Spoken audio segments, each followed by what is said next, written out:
Hello students.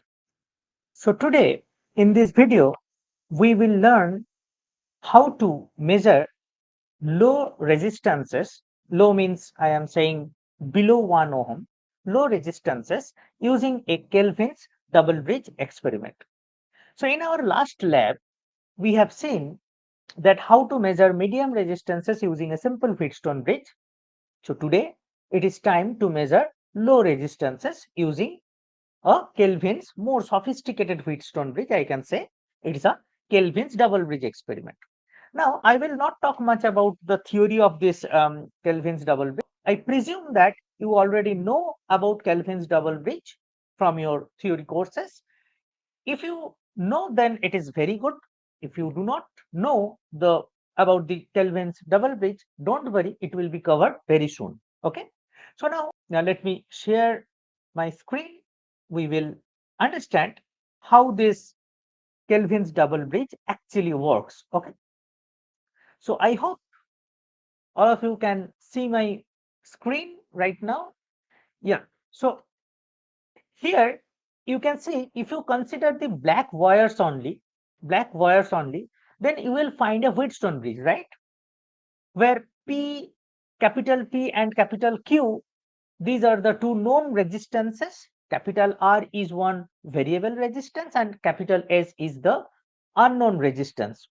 And as you all know that in that galvanometer, if we can achieve null position or null condition, then it will satisfy the following equation, like P by Q is equal to R by S, and from that equation we can easily find out that S, unknown resistance, right? Now here, how to make uh, this Wheatstone bridge more sophisticated to measure the lower value of resistances. Okay, so this is the arrangement. Here you can see I have introduced two new resistances, small resistances. One is denoted by small p, another is small q, green colored. It is mentioned in the green colored. So there are two more resistances I have added. And here I am using one mechanism, switching mechanism. Look at here, in this galvanometer G is connected to A point. Okay, so that is one common point, of course, the top point. I am not talking about the top point. At the below, it may be connected to point A, or it may connected to B. So it can switch between this A and B point. Okay, if it is clear. So now, if it is connected to A, it is nothing but a Wheatstone bridge, correct? Because if I connect A, it generally replicates a Wheatstone bridge. But assume that if it is connected to B, then my lower arm is not only capital R, it will be capital R plus small p resistance. Why? Because it is connected in series. Okay. Similarly, here it is S plus small q. So if I arrange this kind of circuit, then this is known as Kelvin's double bridge. Now, why it is called double bridge? And why it is small p small q? Why not capital W capital Z kind of resistance? There is a reason. Due to this reason, the reason is, in theory you will learn that these two small resistances which we have added in the bottom, okay, that ratio should be equal to the P by Q. Okay, it should be equal, and then only it will work and we can calculate the unknown low resistances. Okay, is that fine? So that's why it is not, it is intentionally we have written small p and small q resistances. Fine. Now today we will perform this experiment using VLabs software. Okay, uh, here it is. So I will share the link in the description here. Okay, so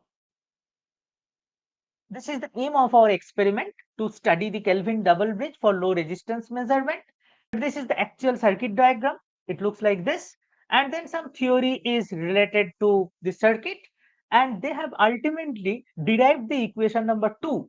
Okay, and this says exactly the unknown resistance is equal to P by Q into S kind of thing. Here they maybe they have taken this R as unknown resistance. So whatever, the essential things is exactly same. So what we have to do, we have to go to the simulator section and click here to perform the experiment. So this is our working area for today's lab. Okay, so this is the experimental kit diagram. Okay, now you have to just blindly follow this procedure to get the result.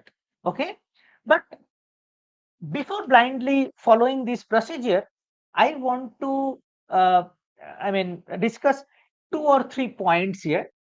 First of all, just look at the upper portion here, upper portion of the circuit. Can you identify this is the capital A, which is equivalent to our P resistance, capital P. This one is capital Q resistance or RB, capital B. Then this is your S and this is your unknown, this is X resistance and this is S is unknown here. Okay. S is the resistance where, okay, and this is a fixed resistance X. Fine. So now, and this is the small Ra and Rb resistance. So total, there are 6 resistances are there in this bridge, Kelvin's double bridge.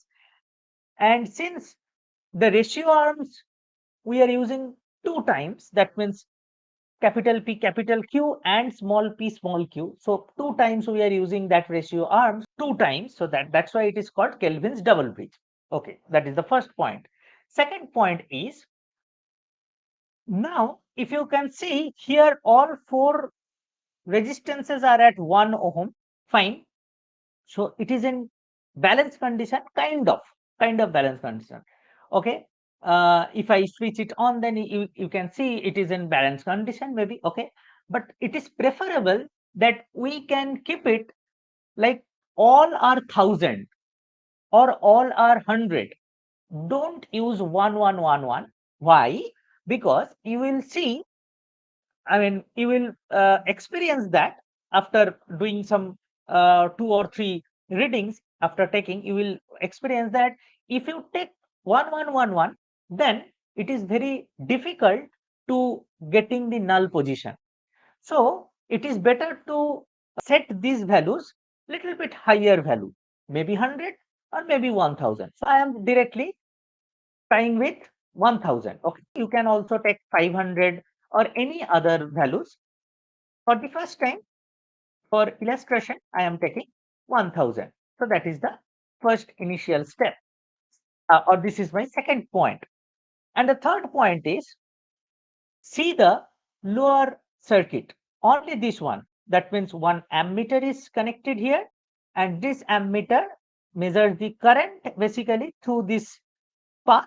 Okay, and this circuit is connected to a resistance, and this resistance is again coming back to this voltmeter. This is the battery of 12-volt battery.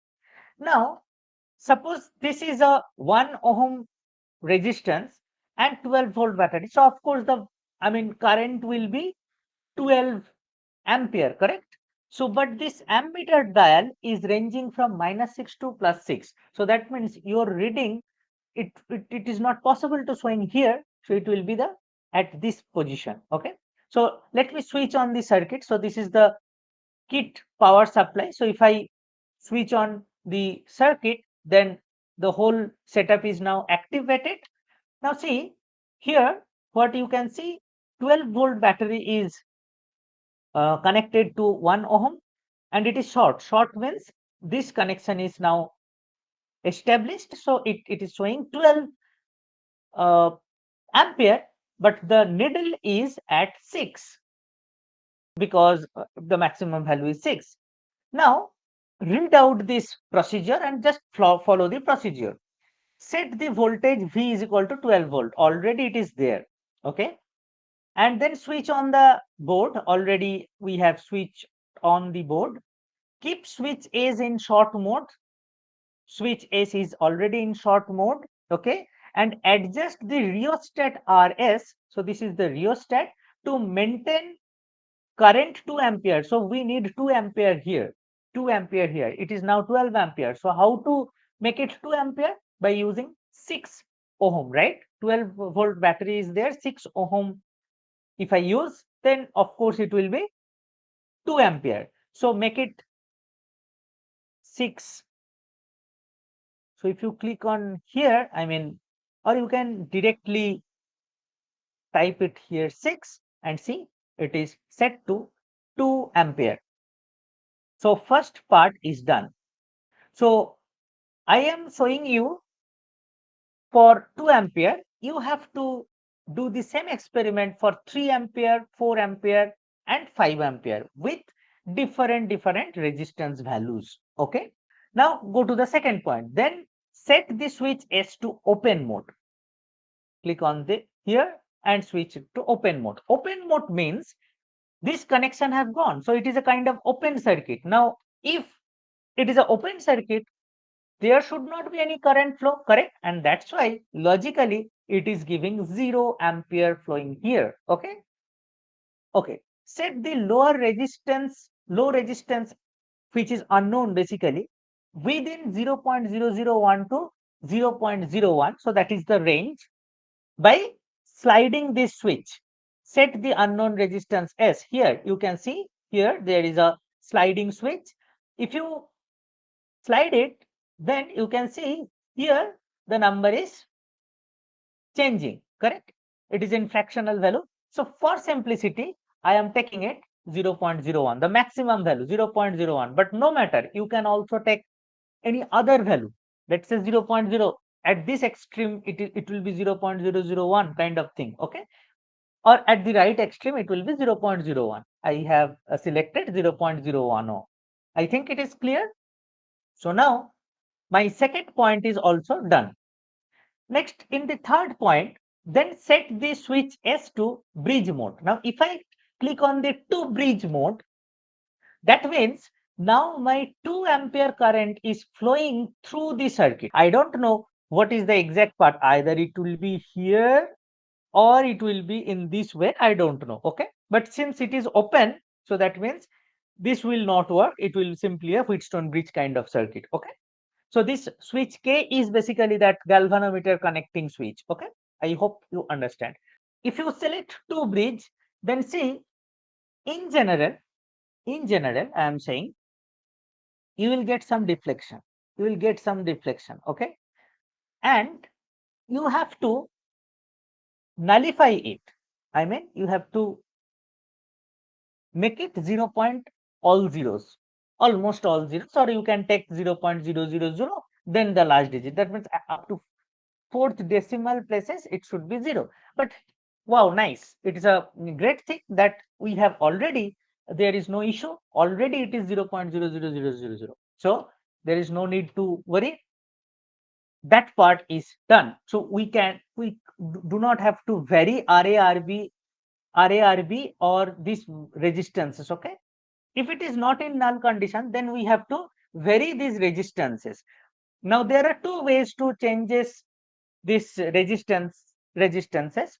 First one, you can directly write it over here like 900, 700, 1000, 111, like this, or you can click on here in this arrow mark to increase it slowly, or otherwise there is third way also by sliding this buttons. Okay. So from 1 ohm to 1000 ohm, that is limitation of this resistances. Okay. So whatever. So now already it is null condition, in null condition. So we don't have to worry. So we are proceed to step number 5. Now set the switch K to close. Now set the switch K to close and see there is a deflection, very slight deflection, but now it is minus 0.0089 something. Okay, it is not visible. So minus 0.0089 something. Okay. And again vary the values of RARB and R small a, R small b. So how, and you have to again search for the null condition. Okay. And if null is achieved, then you can click on the calculate button. That is the last step. So let me find out like this. Okay, see, you can start it from here anywhere. You can also change it here, no matter. But okay, let me change this one. Now see, if I decrease the value from 1000, see, my resistance is decreasing. I mean, it is towards going towards null condition. You can see 84 now. I mean 84 now. If I decrease this value, it is 83. So somewhere I will get the exact 0.00. That is my guess. So let me go to 980 and see, it is in positive direction. That means from minus it becomes positive. So that means in between this 980 and 990 there will be the value. So if I say 990, see, it is minus 0.0039. So if I decrease value here and keep on decreasing, then ultimately we have to find out the null condition. At least 3 to 4 place of decimal is enough. Now you can see at 982.5 I am getting minus 0.40, then some digit. Okay, but we can ignore that digit. Okay, at least it is, we can assume that it is the null condition achieved. Now click on the calculate button and see, your calculated resistance is 0.01. So you are done. So and it matches with 0.01. So this is how we can perform this experiment in using VLabs. And this VLab platform is designed by IIT Kharagpur. So it is an open source. So no problem to use this website. So from this lab, I mean from next 4 or 5 experiments, we will perform all the experiments using this platform only. Okay. So I hope you understand this procedure. Now, what is your objective? Your objective is to, I have shown you for the 2 ampere reading, you have to also check it for 3 ampere, 4 ampere and 5 ampere. Okay, with different resistance values. Don't start with always 1000. You can also start with 900, also all 900, or maybe all 800 or anything else. Okay, so it depends on you. But for 2, 3, 4, 5, 4 readings mandatory. That is the first point you have to do. And as you all know how to write the lab record, I am not discussing. Already we have discussed in our earlier class. You have to make a table. Maybe first column will be serial number. That means how many readings are there. Second column RA, capital RA. Third column RB, R capital B. Then R small a, R small b. What is your current? What is your resistance, rheostat resistance, everything in a table format, and then paste it in your lab record. Okay, so that's all for today. Thank you.